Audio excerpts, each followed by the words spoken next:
Veterans, do you know how the VA makes its updates for the M21-1 and why it's important you be notified? In today's video, I'm going to take you through another update of the M21-1 and why it's important you know about these updates. Make sure you stick around.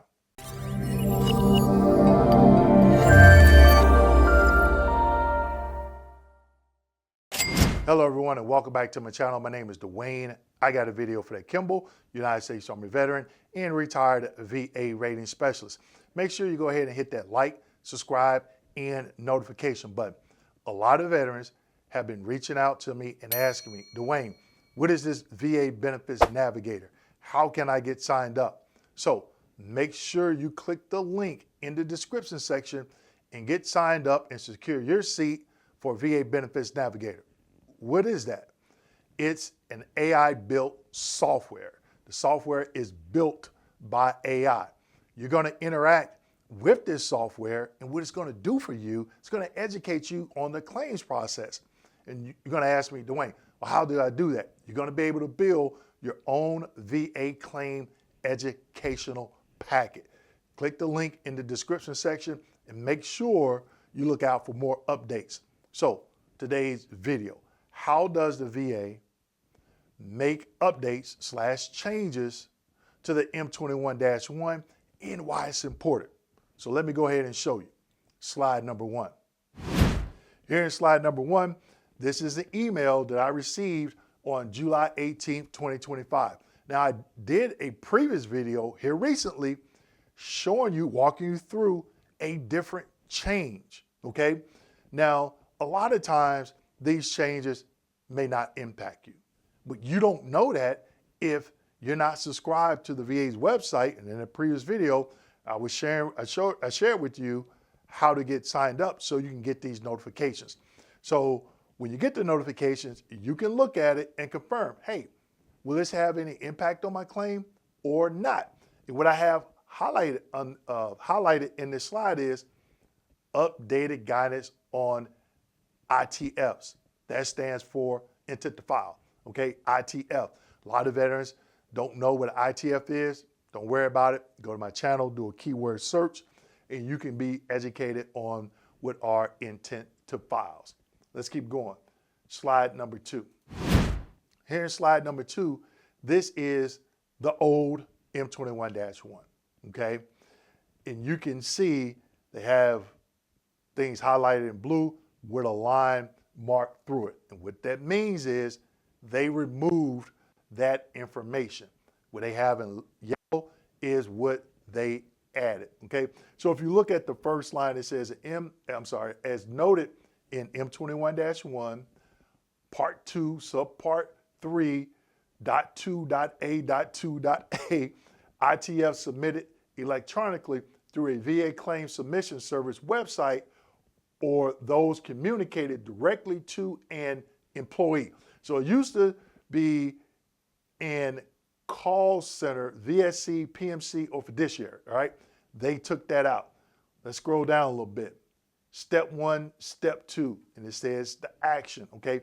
Open the veteran's VBMS profile by entering the file number in the search bar and selecting open file. Now, VBMS, that's where your VA claims folder is housed, okay? When I rate it, have to go there, open it up, log in, put your social security number in because that is your file number. And your VA claims folder will open up. And that way I can see it, go through it, do ratings or whatever actions I was taking, okay? Now, again, everything in blue, it has a blue strike through line through it, they did remove, okay? Now you can see, and it's hard to, in the example, it's kind of hard to see, but you can see where I underline in red, okay? So it says the intent to file screen will display. Click on the intent to file. That's what they're gonna click on, okay? And then in action 3, you have the little drop down, action 3, click the status drop down menu in the top right corner and select all to show all receipts of ITFs, intent to files, okay? And then down below, there's an example. So The M21-1 is a guide, is a reference for a VA employee to follow, okay? Some of it is instructions. And I like this because whenever I was stuck on something, maybe stuck, with a particular section in a claim, I could come here and get some guidance, okay? Now, look down at the bottom. Compare the intent to file screen with the documents in the E folder and ensure the correct intent to file is being considered. I did a recent video where I was talking about don't listen to bad information. And some of that was about the intent to files. You can have more than one intent to file, but if you do an intent to file, an intent to file, a second intent to file, and then a 526CZ, that second intent to file is void, okay? But you can do an intent to file, 526CZ, intent to file, 526CZ, and so on and so on. Now, someone that adjudicated claims before, this was a pain because if you got service connected, I had to take extra time to ensure I had the correct effective date right based on which intent to file you submitted, okay? Let's keep going. Slide number 3. Now, here is the new, updated, okay? So what I did was, I put at the top, change date, July 14th, 2025. When you receive that email and click on the link that I had in slide number 1, okay, you can scroll down until you see July 14th, 2025.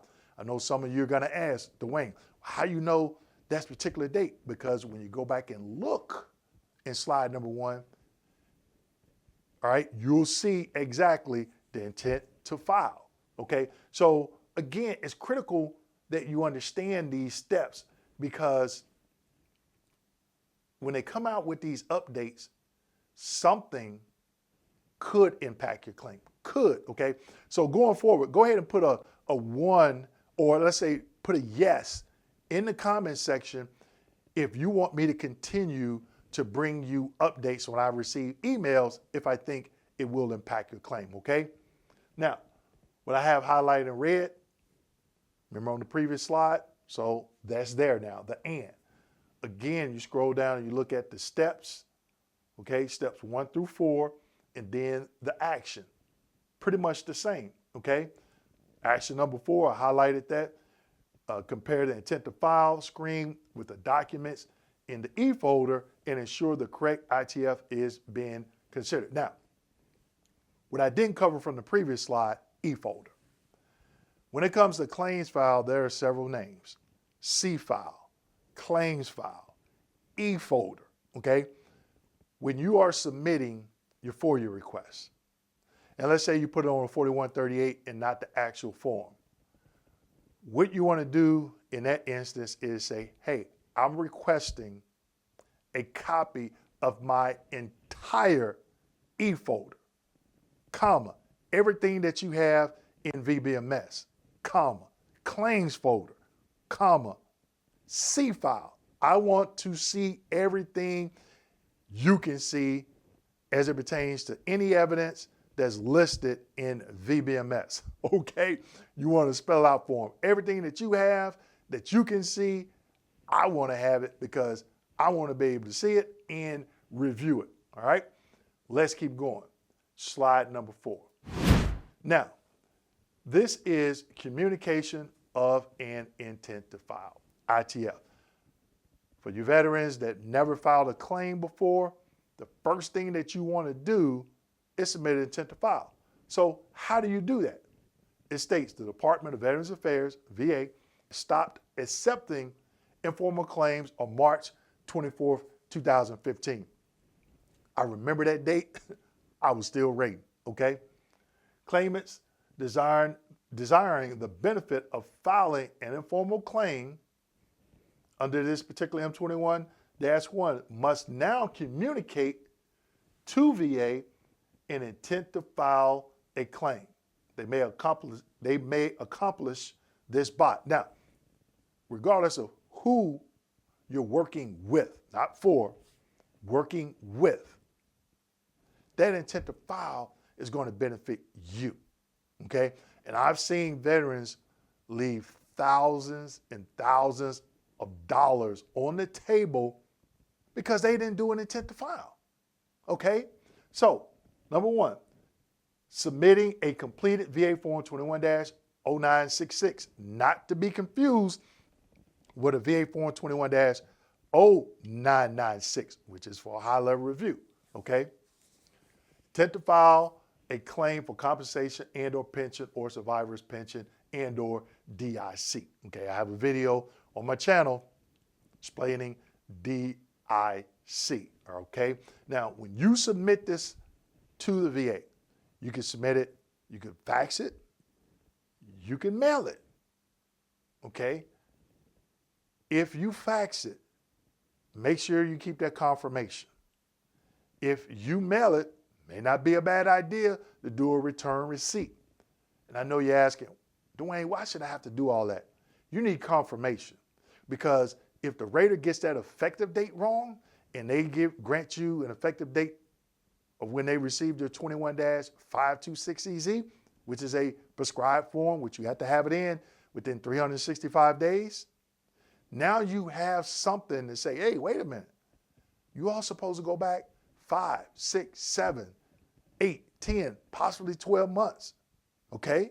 Which, if you get service connected, you're gonna have some back pay, as long as it's above the 0% and your overall percentage changes. Let's keep going. Contacting a national call center at 800-827-1000. Now, when you call them, okay, tell them you want to do an intent to file, call back the next day and confirm that that intent to file is there. If you haven't received anything in the mail, by the end of the month, you want to give them a call back and say, hey, wait a minute. I called in on this particular date and I requested intent to file for compensation. I didn't receive confirmation in the mail. Can you confirm my intent to file is there? If it is, ask them to email you, or if they can email you that letter confirming that you about the intent to file, okay? You want to do that by the end of the month, because if you don't and you call back the following month and they say, oh, we don't have it, but I can do it now, you just lost that month of back pay if you get service connected, okay? All right, bullet number 3, initiating an application for benefits via a VA claim submission service website, va.gov. Okay, simple as that. When you go there, you start a claim, but you don't finish it or hit submit. Again, a couple of days later, call 800-827-1000 to confirm that that intent to file is there. Contacting a regional office, RO, employee by telephone or in person. If you go in person, when you get to the regional office, some regional offices, they have a security checkpoint. Okay, I worked at St. Petersburg regional office here in Florida. Their public contact office is room 222. Whatever regional office you go to, you want to ask them for the public contact office. You're there to do an intent to file. So when you see that person, when you check in, tell them you're there to do an intent to file. Okay, going back to bullet comment number 3, initiate an application for benefits, okay? You can also do quick submit. You can complete the 0966, I was about to say 0996, but the 0966 intent to file for compensation form. When you complete that, you can sign it and save it to your computer. You can also use the quick submit link. I have a video on my YouTube channel explaining how to use the quick submit, okay? Save it to your computer, log in to va.gov, log in, do the quick submit, okay? I have that link in that video, and you can upload that file and you'll get email confirmation, okay? So there's different ways that you can do the intent to file, the way you can submit it, all right? Now, it's your claim. You have to make the decision on how you want to go about doing that intent to file. But the point of this video was to show you that, hey, from time to time, the VA updates that M21-1. The information covered in today's video as it pertains to them changing it it's not going to have an impact on your claim, okay? But that last slide, number 4, that could, all right? Make sure you get your intent to file in. With that being said, go ahead and like, subscribe, hit that notification button, and as always, share this video with your fellow veterans. Thank you.